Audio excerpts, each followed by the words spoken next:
All right, let's dive into something truly incredible. We're talking about an architectural masterpiece, a literal symphony carved from solid rock that's been standing in South India for more than 1,000 years. This is the Brihadeeswara Temple. And right away, the second you lay eyes on it, you can't help but ask a huge question. How on earth do you build something this massive, this complex, with the technology they had back in the 11th century? Seriously, how is this even possible? Let's try and unpack that mystery together.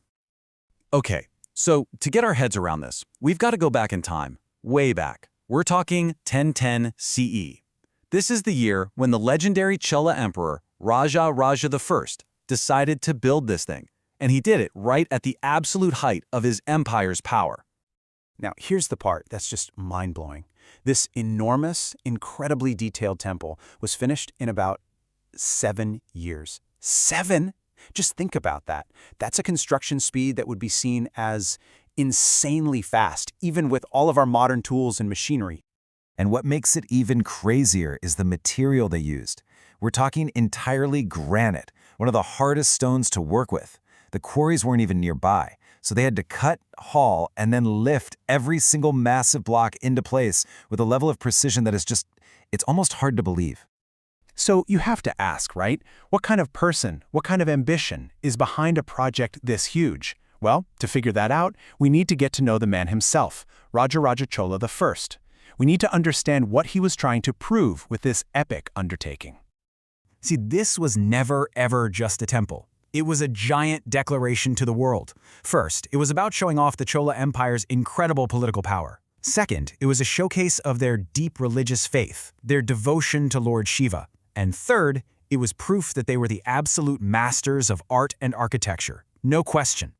But get this, it wasn't just about religion or making a statement. The temple complex was actually the administrative and economic nerve center of the entire empire. It was a bustling hub of daily life, government, you name it. And how do we know this for sure? Well, the walls literally talk. The carvings on them aren't just religious texts, they're incredibly detailed public records. It's like a medieval government spreadsheet, just carved in stone. You've got salaries for priests, dancers, accountants, guards, everyone. It just goes to show how incredibly organized this empire was 1,000 years ago. Okay, so we know why he built it. That massive imperial ambition was the fuel.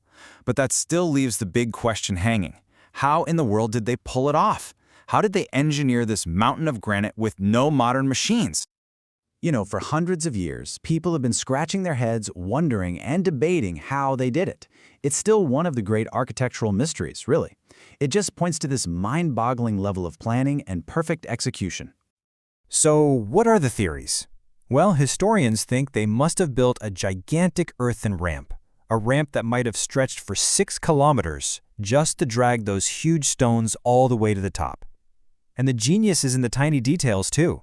Get this, the main tower is engineered so precisely that on certain days, at high noon, it casts no shadow at all. How cool is that? And just when you think the tower itself is the most amazing part, well, you get to the entrance, and there's another marvel waiting for you. Another piece of proof that these builders were just on another level.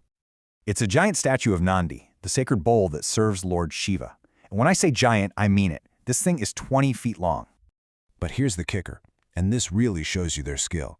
This massive, detailed statue isn't a bunch of pieces stuck together. Nope. It was carved from one single piece of stone. It's a monolithic marvel, just the ultimate flex of craftsmanship and devotion. Okay, but the temple story doesn't just stop 1,000 years ago. What's incredible is that it isn't just some dusty old ruin today. Its story is still being written in this amazing, unbroken line straight from the past to the present. Just look at how its purpose has transformed over the centuries. What started as this huge symbol of Chola power, now it's a living, breathing temple for worship. The imperial treasury, today it's a protected UNESCO World Heritage Site. And that cultural heart of an old empire, it's now a massive pilgrimage site for thousands upon thousands of people. And that's exactly what we mean when we call it a living temple. It's not a museum where things are kept behind glass. It's a place that has kept its original spiritual mission alive, buzzing with worship and community every single day for a millennium. And you can really feel that heartbeat.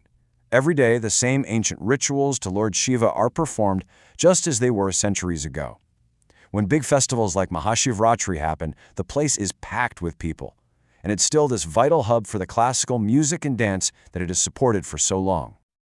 All right, so let's start to wrap this up. Let's pull all these different threads together and really think about why this temple has such a powerful, lasting legacy. What is it that still captivates us after all this time? I think its power comes from the fact that it's so many things at once. Right? If you're a historian, it's an entire empire story literally carved in granite. If you're a geographer, it's this lesson in how you can shape the very land to connect with the divine. And for millions of believers, it's faith made real on a scale that's just epic. And that really gets to the core of why it's a living monument.